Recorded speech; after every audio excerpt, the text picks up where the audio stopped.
নমস্কার, গল্পতীর্থ চ্যানেলে আপনাদের সকলকে স্বাগত। আশা করি আপনারা সকলেই ভালো আছেন। গল্প শুনতে সবাই ভালোবাসে, তাই আজ আমি অশোক আমার গল্প নিয়ে আপনাদের মাঝে হাজির হয়েছি। বাংলা সাহিত্যের মহান সাহিত্যিক তথা গল্পকারদের লেখা গল্পই এখানে শোনানো হয়।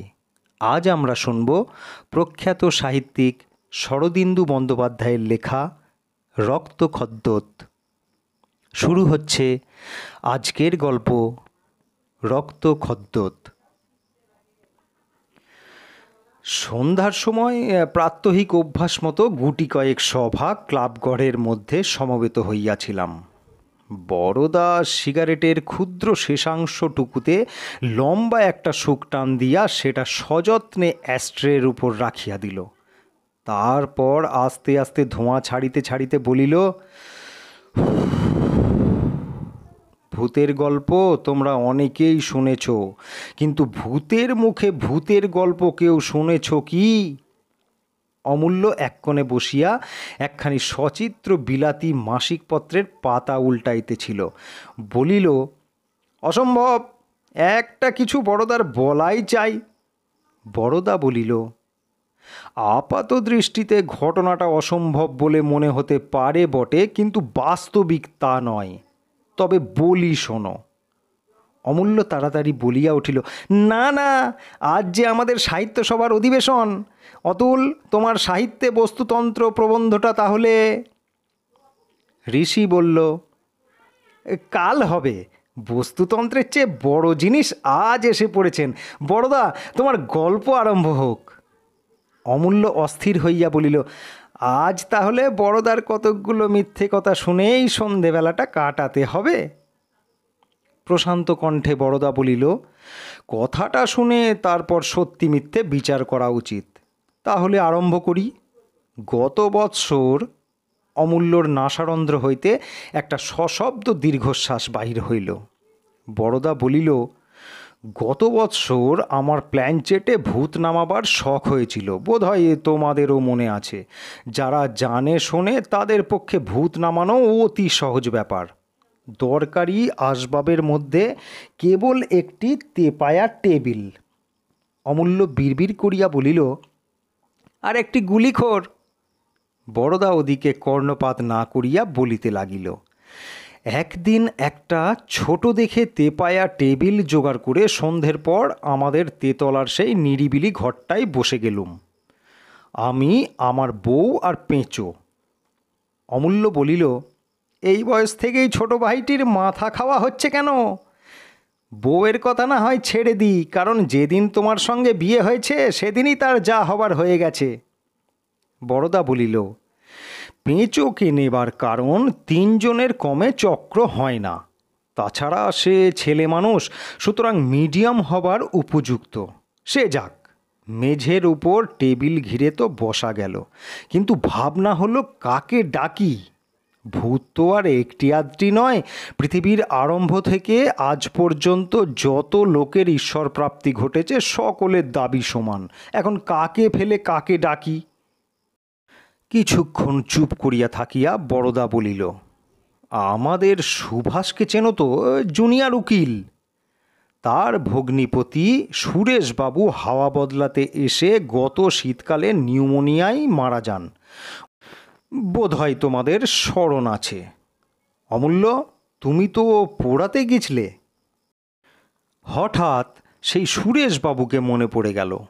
তখন তিনজনে আলোটা কমিয়ে দিয়ে টেবিলের উপর আঙুলে আঙুল ঠেকিয়ে সুরেশবাবুর ধ্যান শুরু করে দিলুম। বেশিক্ষণ নয় ভাই, মিনিট পাঁচেক চোখ বুজে থাকবার পর চোখ চেয়ে দেখি পেঁচোটা কেমন যেন জুবুথুবু হয়ে গেছে। কসবে, নাল গড়াচ্ছে, চোখ শিবনেত্র, বিজ বিজ করে কি বকছে। কিরে বলে তাকে একটা ঠেলা দিলুম। কাত হয়ে পড়ে গেল। বউ তো বাবা গো বলে আমাকে খুব ঠেসে জড়িয়ে ধরলে। ঋষি বলল, বস্তুতন্ত্র এসে পড়ছে, এবার আসল গল্পটা আরম্ভ হোক। বড়দা বলিল, বুঝলুম ভূতের আবির্ভাব হয়েছে। পেঁচোকে অনেক প্রশ্ন করলুম, কিন্তু সে জড়িয়ে জড়িয়ে কী যে উত্তর দিলে বোঝা গেল না। বড়ই মুশকিল। তখন আমার মাথায় এক বুদ্ধি গজালো। কাগজ পেন্সিল এনে পেঁচোর হাতে ধরিয়ে দিলুম। পেন্সিল হাতে পেয়ে পেঁচো শটান উঠে বসে লিখতে আরম্ভ করে দিলে। সে এক আশ্চর্য ব্যাপার। পেঁচোর চোখ বন্ধ, মুখ দিয়ে লাল গড়াচ্ছে আর প্রাণপণে কাগজের ওপর লিখে যাচ্ছে। পকেট থেকে একতারা কাগজ বাহির করিয়া বড়দা বলিল, আবার হাতের লেখা দেখে অবাক হয়ে যাবে। দস্তুর মতো পাকা হাতের লেখা, কে বলবে যে পেঁচো লিখেছে? অমূল্য লেখাটা তদারক করিয়া বলিল, পেঁচো লিখেছে কেউ বলবে না বটে, কিন্তু তোমার লেখা বলে অনেকেরই সন্দেহ হতে পারে।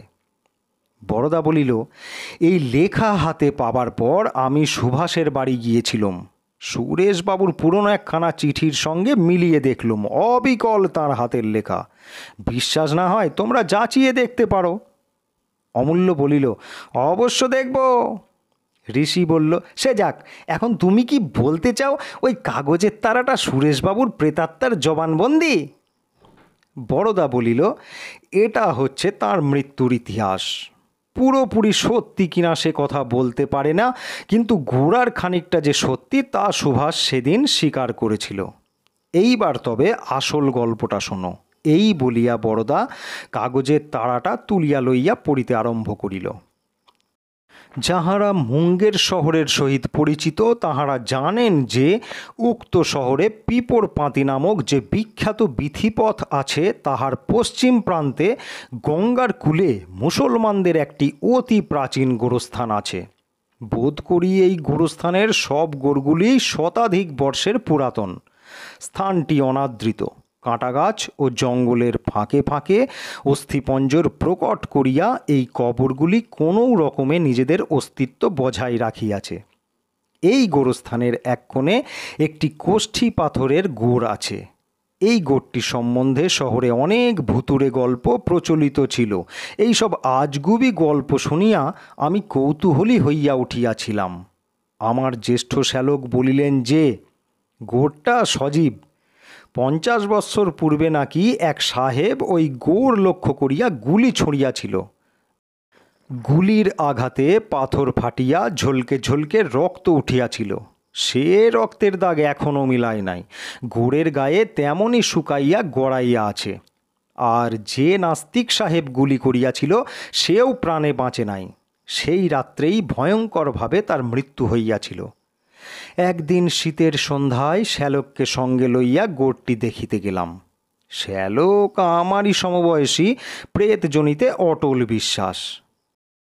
আমি কিছুদিন যাবৎ মুঙ্গেরে আসিয়া শ্যালক মন্দিরেই বায়ু পরিবর্তন করিতেছিলাম। সঙ্গে স্ত্রী ছিলেন। গোরস্থানের নিকটে গিয়া দেখিলাম স্থানটি কাঁটা গাছের বর্মে প্রায় দুর্ভেদ্য হইয়া আছে। অনেক যত্নে অনেক সাবধানে পা ফেলিয়া এবং কাপড় চোপড় বাঁচাইয়া সেই ভুতুরে গোড়টির সম্মুখীন হইলাম। কালো পাথরের গোড় আপাত দৃষ্টিতে ভৌতিকত্ব কিছুই চোখে পড়িল না।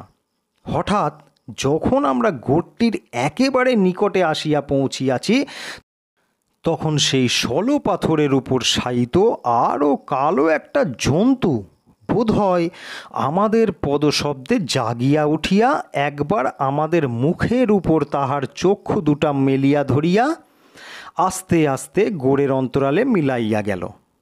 দেখিলাম একটা কুকুর, রং কুচকুচে কালো, শরীর যে হিসাবে লম্বা সেই হিসাবে উঁচু নয়, পাগুলা বাঁকা বাঁকা এবং অত্যন্ত খর্ব।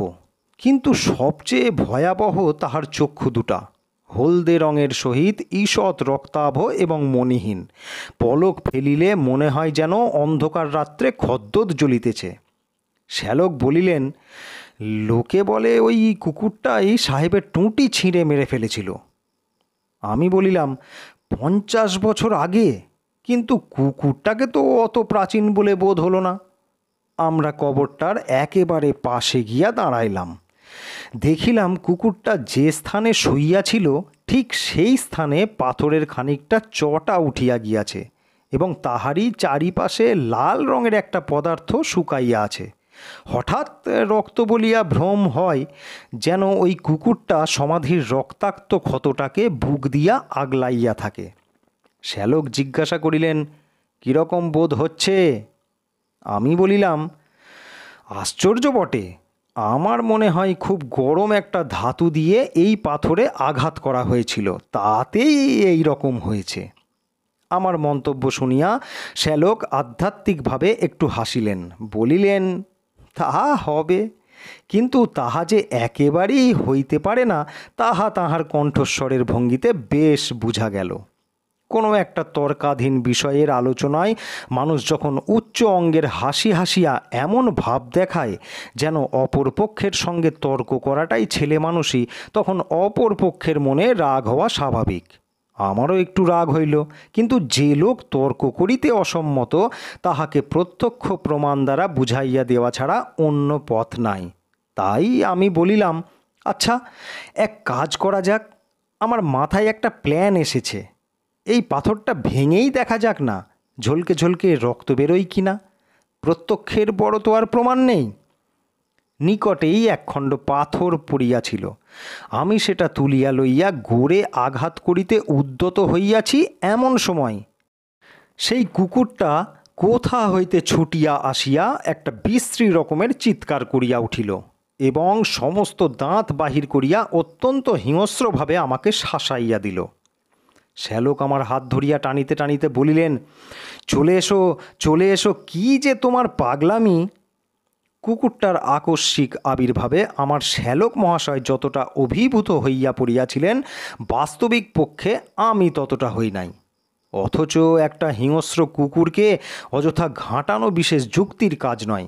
তাই পরীক্ষা কার্য অসম্পূর্ণ রাখিয়া আমরা যখন গৃহে ফিরিয়া আসিলাম তখন তুমুল তর্ক বাঁধিয়া গিয়াছে। কুকুরের জীবনের স্বাভাবিক দৈর্ঘ্য সম্বন্ধে বিজ্ঞানের শানিত যুক্তিগুলি শ্যালকের কুসংস্কারের বর্মের উপর আছড়াইয়া পড়িয়া ভগ্নোদ্যমে ফিরিয়া আসিতেছে। বাড়ি ফিরিতেই আমার শালাজ এবং যাহার সম্পর্কে শালার সহিত সম্বন্ধ তিনি আসিয়া যুদ্ধে যোগ দিলেন। দুজনেই নবীনা, বিদুষী। প্রতীচ্যের আলোক তাহাদের চোখে সোনার কাঠি স্পর্শ করাইয়াছে। তাহারা আসিয়াই আমার পক্ষে যোগদান করিলেন। শ্যালক বেচারির বর্ম তীক্ষ্ণ অস্ত্রাঘাতে একেবারে ক্ষতবিক্ষত হইয়া উঠিল। তর্কে যে ব্যক্তি হারে তাহার জিদ বাড়িয়া যায়, যুক্তির দিকে তখন আর তাহার ভ্রুক্ষেপ থাকে না। শ্যালক শেষে চটিয়া উঠিয়া বলিলেন, মানতে না চাও মেনো না, কিন্তু দুপুর রাত্রে একলা ওই জায়গায় যেতে পারে এমন লোক তো কোথাও দেখি না। শালাজ উৎসাহদীপ্ত চক্ষে কহিলেন, আচ্ছা, এমন লোক যদি পাওয়া যায় যে যেতে পারে, তাহলে তো মানবে যে তোমার ভূত শুধু তোমার ঘাড়েই ভর করে আছে আর কোথাও তার অস্তিত্ব নেই। শ্যালক গাম্ভীর্য অবলম্বন করিয়া কহিলেন, একলা রাত্রে সেখানে যেতে পারে এত সাহস কারুর নেই, আর যদি বা কেউ যায় সে যে ফিরে আসবে এমন কোনো সম্ভাবনা দেখি না। আমি বলিলাম, সকলের সাহস এবং সম্ভাবনা সমান নয়, আমি যেতে প্রস্তুত আছি। শ্যালক অতি বিস্ময়ে কিছুক্ষণ নির্বাক থাকিয়া বলিলেন, তুমি প্রস্তুত আছো? রাত 12টার সময় একলা? তাহার মুখে আর কথা সরিল না। আমি হাসিয়া বলিলাম, নিশ্চয়ই, খোট্টার দেশে বেশি দিন থাকিনি বলেই বোধহয় আমার সে সাহসটুকু আছে। তাহলে আজই ভালো। আজ বোধহয় অমাবস্যা। শাস্ত্র অনুসারে রাজ্যের ভূতপ্রেত দৈত্যদানা আজ সবাই এই মর্তভূমিতে ফিরে এসে দিগ্বিদিকে নৃত্য করে বেড়াবেন, অতএব এ সুযোগ ছাড়া অনুচিত। শ্যালক ভীত চক্ষে চাহিয়া বলিলেন, গোয়ার তুমি করো না সুরেশ, ভারী খারাপ জায়গা, এসব বিষয়ে তোমার অভিজ্ঞতা নেই। তীব্র হাস্যোচ্ছ্বসিত কণ্ঠে শালাজের নিকট হইতে প্রতিবাদ আসিল, ভয় পাবেন না সুরেশবাবু, আপনার জন্য একটা খুব ভালো প্রাইজ ঠিক করে রাখলুম।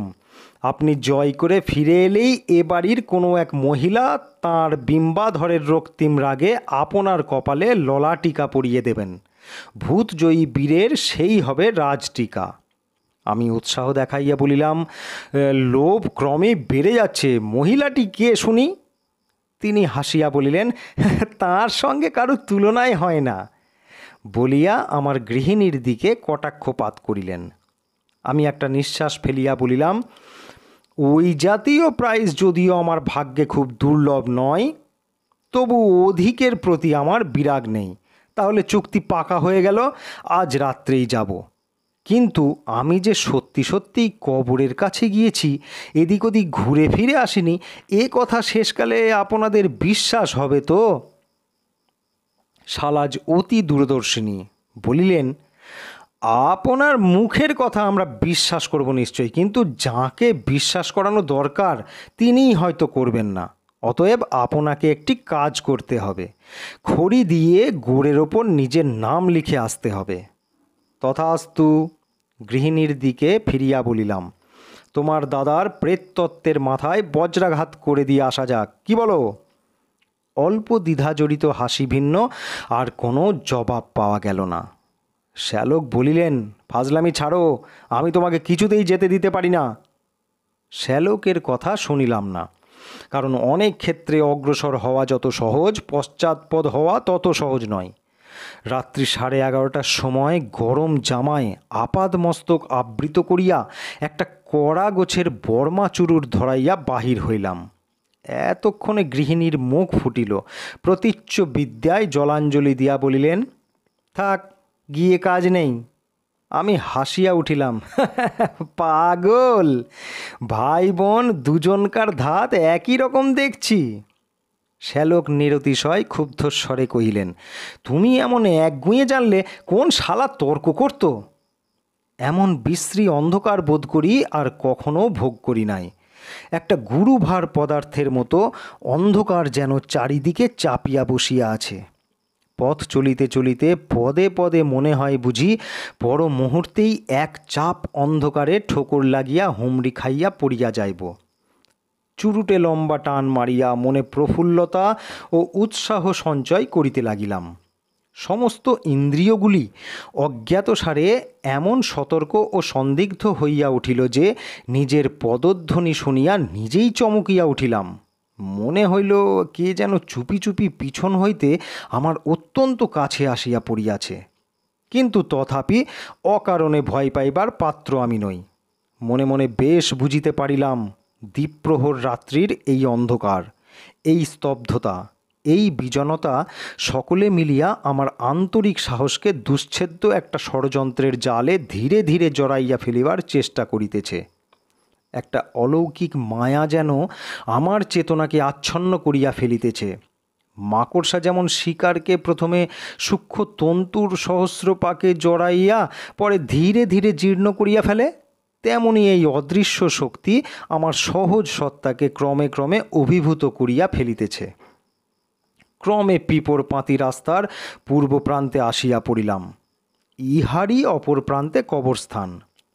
রাস্তার দুই পাশে বড় বড় গাছ, মাথার উপর বহু ঊর্ধ্বে তাহাদের শাখা প্রশাখা মিলিয়াছে। অন্ধকার আরও জমাট বাঁধিয়া আসিল। হঠাৎ ঘাড়ের কাছে ঠান্ডা নিঃশ্বাসের মতো একটা স্পর্শ পাইলাম। শরীরের সমস্ত রোম শক্ত হইয়া দাঁড়াইয়া উঠিল। পরক্ষণেই একটা খুব লঘু পদার্থ পিঠের উপর দিয়া খড়খড় শব্দে নিচে গড়াইয়া পড়িল। বুঝিলাম ভয় পাইবার মতো কিছু নয়। মাথার উপর যে ঘন পল্লব শাখাগুলি আলিঙ্গনকে নিবিড় বিচ্ছেদবিহীন করিয়া রাখিয়াছে, তাহারই একটি শুষ্ক পাতা ঝরিয়া পড়িয়াছে। আরামের নিঃশ্বাস ফেলিয়া চলিতে লাগিলাম। লম্বা টানের চোটে চুরুটটা প্রায় শেষ হইয়া আসিয়াছিল। অন্য সময় হইলে ফেলিয়া দিতাম, কিন্তু আজ সেটাকে কিছুতেই ছাড়িতে পারিলাম না। তাহার অগ্নিদীপ্ত প্রান্তটুকুতে যেন একটু প্রাণের সংস্রব ছিল। এই নিঃসঙ্গ অন্ধকারের মধ্যে আমার সমস্ত অন্তরাত্মা যখন সঙ্গীর জন্য ব্যাকুল হইয়া উঠিতেছিল, তখন ওই ক্ষীণ রশ্মিটুকুই জীবন্ত সঙ্গীর মতো প্রাণের মধ্যে ভরসা জাগাইয়া রাখিয়াছিল। ওটাকে ফেলিয়া দিলে যে অনেকখানি সাহসও চলিয়া যাইবে তাহা বেশ বুঝিতেছিলাম। কিন্তু ক্রমে যখন আঙুল পুড়িতে লাগিল, তখন সেটাকে ফেলিয়া দিতেই হইল। একবার বেশ ভালো করিয়া টানিয়া লইয়া সম্মুখের দিকে কিছু দূরে ফেলিয়া দিলাম। ফেলিয়া দিবা মাত্র মনে হইল যে আঙুল দুটা দিয়া চুরুট ধরিয়াছিলাম, তাহাদের মধ্যে কোনো ছিদ্র পাইয়া খানিকটা ঠান্ডা বাতাস শরীরের মধ্যে ঢুকিয়া পড়িল। আমার দৃষ্টি ছিল নিক্ষিপ্ত চুরুটটার উপর। সেটা মাটিতে পড়িবা মাত্র আগুন ছিটকাইয়া উঠিল। তারপর এক আশ্চর্য ব্যাপার ঘটিল। ছিটকানো আগুনটা মধ্যপথে দুটা আকৃতি ধরিয়া পাশাপাশি একসঙ্গে নড়িতে আরম্ভ করিল। মাটি হইতে প্রায় 1 হাত উপরে থাকিয়া পরস্পরের 4 আঙুল ব্যবধানে এই ক্ষুদ্র অগ্নিগোলক দুটা একজোড়া লাল জোনাকির মতো সম্মুখ দিকে চলিতে আরম্ভ করিল এবং মাঝে মাঝে মিটমিট করিতে লাগিল। আমার মাথা বোধহয় গরম হইয়া উঠিয়াছিল। কি জানি কেন আমার ধারণা জন্মিল যে ওই মিটমিট করা অগ্নিস্ফুলিঙ্গ দুটা আর কিছুই নয়, দুটা চক্ষু আমার পানে তাকাইয়া আছে এবং এই চক্ষু দুটার পশ্চাতে একটা খর্বাকৃতি কুকুরের কালো রং যে অন্ধকারে মিশাইয়া আছে তাহা যেন মনে স্পষ্ট অনুভব করিলাম। চলিতে চলিতে কখন দাঁড়াইয়া পড়িয়াছিলাম লক্ষ্য করি নাই। চক্ষু দুটাও সম্মুখে কিছু দূরে দাঁড়াইল, তারপর কতক্ষণ যে নিষ্পলকভাবে আমার মুখের দিকে দৃষ্টিবেদান করিয়া রহিল জানি না। মনে হইল বহুক্ষণ পরে সেই চক্ষুর পলক পড়িল। তখন সেটা আবার চলিতে আরম্ভ করিল। আমিও পশ্চাৎ পশ্চাৎ চলিলাম। দেহের উপর তখন কোনো অধিকারী নেই। স্বপ্নে বিভীষিকার সম্মুখ হইতে পলাইবার ক্ষমতা যেমন লুপ্ত হইয়া যায়, আমিও তেমনি নিতান্ত নিরুপায়ভাবে ওই চক্ষুর পশ্চাৎবর্তী হইলাম। স্বাধীন ইচ্ছা তখন একেবারে জড়ত্বপ্রাপ্ত হইয়াছে। আছে কেবল সমস্ত চেতনাব্যাপী দিগ্বিদিক জ্ঞানশূন্য ভয়। কতক্ষণ এই অগ্নিচক্ষুমান আমাকে তাহার আকর্ষণ প্রভাবে টানিয়া লইয়া গিয়েছিল আমার ধারণা নাই। একবার চেতনার অন্তরতম প্রদেশে যেন ক্ষীণ অনুভূতির ছায়া পড়িয়াছিল যে পাকা রাজপথ দিয়া চলিতেছি না। আর একবার মনে হইয়াছিল বুঝি একটা গাছের মোটা শিকড়ে ঠক্কর খাইলাম, কিন্তু সেসব আমার ইন্দ্রিয় উপলব্ধির বাহিরে। হঠাৎ একটা বড় রকমের ঠক্কর খাইলাম, এটা বেশ স্মরণ আছে। তারপর হুমড়ি খাইয়া পড়িয়ায় নিচের দিকে গড়াইতে শুরু করিলাম। কোথায় পড়িতেছি কোনো ধারণাই ছিল না। অন্ধকারে দেখাও অসম্ভব, কিন্তু এই পতন যে অনন্তকাল ধরিয়া চলিতে থাকিবে এবং পতনের লক্ষ্যও যে একটা অতল স্পর্শস্থানে লুকাইয়া আছে তাহা মনের মধ্যে বদ্ধমূল হইয়া গেল। অথচ কি নিদারুণ সেই পতন! গড়াইতে গড়াইতে এক ধাপ হইতে অন্য ধাপে পড়িতেছিলাম এবং প্রত্যেক স্তরে অবরোহণের সঙ্গে সঙ্গে দেহের অস্থিগুলা যেন একবার করিয়া ভাঙিয়া যাইতেছিল। এই অবরোহণের শেষ ধাপে যখন আসিয়া পৌঁছিলাম তখন জ্ঞান বিশেষ ছিল না, কিন্তু একটা অনন্ত যন্ত্রণার পথ যে অতিক্রম করিয়া আসিয়াছি তাহা সমস্ত শরীর দিয়া অনুভব করিতে লাগিলাম। অনেকক্ষণ পরে চক্ষু মেলিলাম। সেই দেহহীন লাল চক্ষু দুটা আমার মুখের অত্যন্ত নিকটেই ঝুঁকিয়া পড়িয়া কি যেন নিরীক্ষণ করিতেছে। দেহের রক্ত তো জল হইয়া গিয়াছিলই, এবার তাহা একেবারে বরফ হইয়া গেল। একটা অসহ্য শীতের শিহরণ সমস্ত দেহটাকে যেন ঝাঁকানি দিয়া গেল। তারপর আর কিছু মনে নাই। সূর্যোদয়ের কিছু পূর্বে জ্ঞান হইল। কল্লকার রাত্রি যে স্বাভাবিকভাবে কাটে নাই এই চিন্তা লইয়া চক্ষু মেলিলাম। ঘাসের উপর শুইয়া আছি দেখিয়া তাড়াতাড়ি উঠিতে গেলাম। উফ, গায়ে দারুণ বেদনা। আবার শুইয়া পড়িলাম। তখন ক্রমশ সব মনে পড়িল। ঘাড় না নাড়িয়া যতদূর সাধ্য দেখিয়া বুঝিলাম পিপড়পাতি রাস্তার পাশে পাশে কেল্লার যে শুষ্ক গড়খাই গিয়াছে তাহারই তলদেশে বাবলা গাছের ঝোপের মধ্যে পড়িয়া আছি। সূর্য উঠিল। এখানে সমস্ত দিন পড়িয়া থাকিলেও কেহ সন্ধান পাইবে না, ইহা স্থির। শরীরে তো নড়িবার শক্তি নাই। প্রচণ্ড এক হ্যাঁচকা মারিয়া উঠিয়া দাঁড়াইলাম। চক্ষু হইতে আরম্ভ করিয়া দেহের সমস্ত রোম বেদনায় টনটন করিয়া উঠিল, কিন্তু বাড়ি গিয়া পৌঁছিতেই হইবে। অসীম বলে মৃতপ্রায় দেহটাকে টানিতে টানিতে কি করিয়া বাড়িতে পৌঁছিলাম তাহা প্রকাশ করিবার আমার সাধ্য নাই। বাড়ি যাইতেই সকলে চারিদিক হইতে ছুটিয়া আসিল এবং উৎকণ্ঠিত প্রশ্নে আমার ক্ষীণ চেতনা আবার লুপ্ত করিয়া দিবার জোগাড় করিল। শ্যালক সকলকে সরাইয়া দিয়া আমাকে একটা ইজি চেয়ারে বসাইয়া ব্যগ্রভাবে জিজ্ঞাসা করিল, সারা রাত কোথায় ছিলে? আমরা সকলে তোমার জন্যে। উত্তর দিতে গেলাম, কিন্তু কি ভয়ানক! গলার স্বর একেবারে বন্ধ হইয়া গিয়াছে। প্রাণপণে চেষ্টা করিয়া একটা কথা উচ্চারণ করিতে পারিলাম না। শ্যালক আমাকে দুধ ও ব্র্যান্ডি খাওয়াইয়া ডাক্তার ডাকিতে গেলেন। ডাক্তার যখন আসিলেন তখন বিছানায় শুইয়া আছি। ভয়ানক কম্প দিয়া জ্বর আসিতেছে। স্ত্রী ও শ্যালক মলিন মুখে মাথার শিয়রে বসিয়া আছেন। ডাক্তার পরীক্ষা করিয়া বলিলেন, দুটো লাংসই অ্যাফেক্ট করেছে, নিউমোনিয়া। তারপর আবার অচেতন হইয়া পড়িলাম। ঘুম ভাঙিয়া দেখি শরীর বেশ ঝরঝরে হইয়া গিয়াছে, কোথাও কোনো গ্লানি নাই। কে একজন পিছন হইতে জিজ্ঞাসা করিল, কেমন বোধ হচ্ছে? ফিরিয়া দেখি বিনোদ, আমার ছেলেবেলার স্কুলের বন্ধু। অনেক দিন পরে তাহাকে দেখিয়া বড় আনন্দ হইল। বলিলাম, বেশ ভালোই বোধ হচ্ছে ভাই। বুকের উপর যে একটা ভার চাপানো ছিল সেটা আর টের পাচ্ছি না। বিনোদ মৃদু হাসিয়া বলিল, প্রথমটা ওই রকম বোধ হয় বটে। আমার যখন কলেরা হয়। হঠাৎ মনে পড়িয়া গেল, তাই তো, বিনোদ তো আজ 10 বৎসর হইল কলেরায় মরিয়াছে। আমি স্বহস্তে তাহাকে দাহ করিয়াছি, তবে সে এখানে আসিল কি করিয়া? মহা বিস্ময়ে জিজ্ঞাসা করিলাম, বিনোদ, তুমি তো বেঁচে নেই, তুমি তো অনেক দিন মারা গেছ। বিনোদ আসিয়া আমার 2 হাত ধরিল। কিছুক্ষণ আমার মুখের দিকে চাহিয়া থাকিয়া আস্তে আস্তে বলিল, তুমিও আর বেঁচে নেই বন্ধু। শুনছিলেন আজকের গল্প রক্তখদ্দত। গল্পটি যদি আপনাদের ভালো লেগে থাকে চ্যানেলটিকে অবশ্যই সাবস্ক্রাইব করে নেবেন, আর লাইক ও শেয়ার করতে ভুলবেন না। আর আজকের গল্পটি কেমন লাগলো কমেন্ট করে অবশ্যই জানাবেন। ধন্যবাদ।